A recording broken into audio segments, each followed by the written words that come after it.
नमो नारायण, जय महाकाल, जय मां बगलामुखी। सभी मेरे दर्शकों का बहुत बहुत स्वागत है। आज का मेरा टॉपिक सभी साधकों के लिए है जो काफी समय से भटक रहे हैं। सभी मेरे बिगिनर भाई बहनों के लिए हैं जो भी भटक रहे हैं।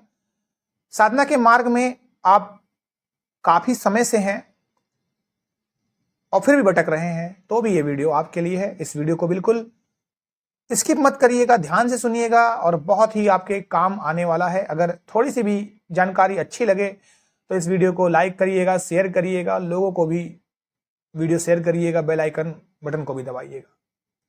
वीडियो का शीर्षक है कि कोई भी तांत्रिक आपका कुछ भी नहीं बिगाड़ सकता है अगर आपने ये एक काम किया। वो काम क्या है मैं आपको बताऊंगा।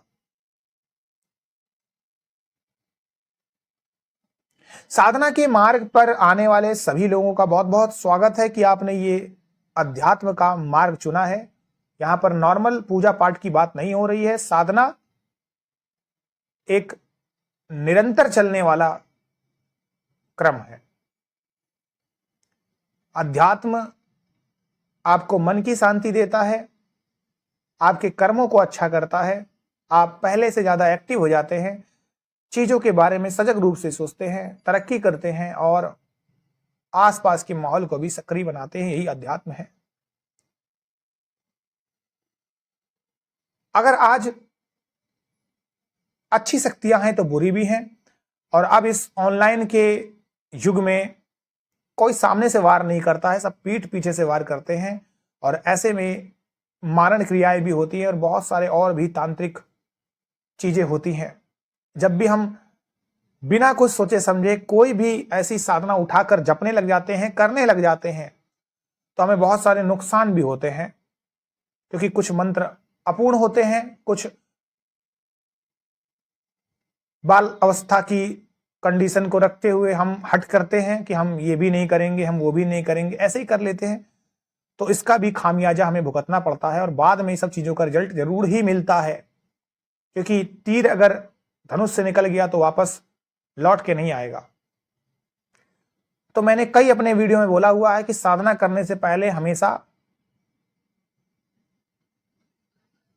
अपने इर्द गिर्द रक्षा कवच का घेरा जरूर लगाइएगा। रक्षा कवच का घेरा आप किसी भी मंत्र को सिद्ध करके, यानी अगर आप 21 दिन 11 दिनों का उसका संकल्प लेते हैं और जितने भी मंत्र होते हैं उसका कंप्लीट कर लेते हैं तो वो मंत्र सिद्ध हो जाता है। फिर उसका आप जब भी करेंगे, एक पाठ करेंगे और खत्म होने के बाद एक पाठ करेंगे, रक्षा कवच जैसा 24 घंटे तक काम करता है।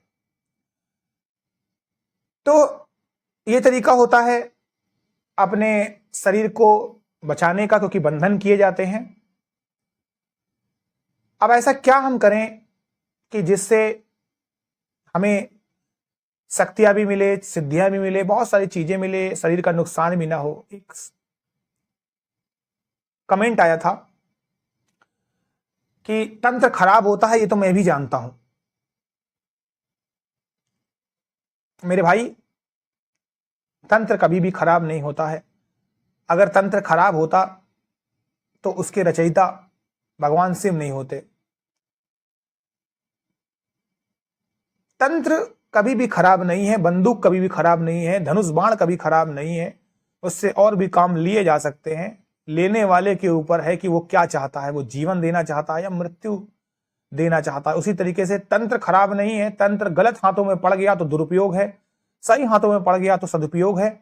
और इसीलिए महाकाल जी ने इन सारे तंत्र के मंत्रों को कीर्त कर दिया था, क्योंकि उन्हें पता था कि जब कलयुग आएगा तो इंसान इतना अधीर होगा, इतना अधैर्य उसके अंदर होगा कि वो मंत्रों के पुरस्चरण करना ही नहीं चाहेगा। उसे ना अर्चन कहीं चाहिए, ना तर्पण चाहिए, ना मार्जन चाहिए, ना ब्राह्मणों को भोज करवाना है, ना हवन करवाना, बस एक मंत्र पढ़ूं और चीजें हो जाएं। यानी अधैर्य है उसके अंदर, धैर्य है ही नहीं, तो मंत्र कभी काम करेगा ही नहीं। इसीलिए आप भटकते रहते हैं, इसलिए आप भटकते रहते हैं। तो अगर आप भी भटकना नहीं चाहते हैं और तंत्र में महारत हासिल करना चाहते हैं, मंत्रों को अपने अधीन करना चाहते हैं, उसमें विजय प्राप्त करना चाहते हैं, सिद्धि लेना चाहते हैं तो सबसे पहले गम बीज मंत्र का आप उच्चारण करना स्टार्ट करिए। प्रथम पूज्य गणेश जी का ये एकाक्षरी बीज मंत्र है। किसी भी प्रकार के कोई गुरु दीक्षा की आपको जरूरत नहीं पड़ेगी। आप यहां पर भगवान शिव को अपना गुरु निश्चित ही मानकर कर सकते हैं, क्योंकि यहां पर भगवान भोलेनाथ को अपना गुरु मानेंगे, उनके पुत्र हैं श्री गणेश जी। भोलेनाथ आपको वो प्रदान करेंगे। लेकिन इसका मतलब ये नहीं कि गम बीज मंत्रों से आपको इतनी सिद्धियां मिल जाएंगी कि आप तांत्रिक बन जाएंगे। नहीं जी, आप समझ लीजिए कि 10th का आप एग्जाम दे रहे हैं, हाई स्कूल का एक एग्जाम दे रहे हैं। अब उसके बाद जब आपका गम बीज मंत्र कंप्लीट हो जाता है, ये आपने इजाजत ले ली, उसके बाद आप कोई सा भी एक काम कर सकते हैं। या तो 100 बार आप हनुमान चालीसा पढ़ सकते हैं, 100 बार आप बजरंग बाण पढ़ सकते हैं, या गायत्री मंत्र आप 100 बार पढ़ सकते हैं, या सूर्य भगवान के कोई भी मंत्रों का आप जाप कर सकते हैं। अब आपको सूर्य की ऊर्जा भी प्राप्त हो गई है, आपके अंदर तेज आ जाएगा, आप सूर्य जैसे चमकेंगे, बुद्धि भी आपकी तेज है। 2 गुरुओं का आपको आशीर्वाद मिल चुका है।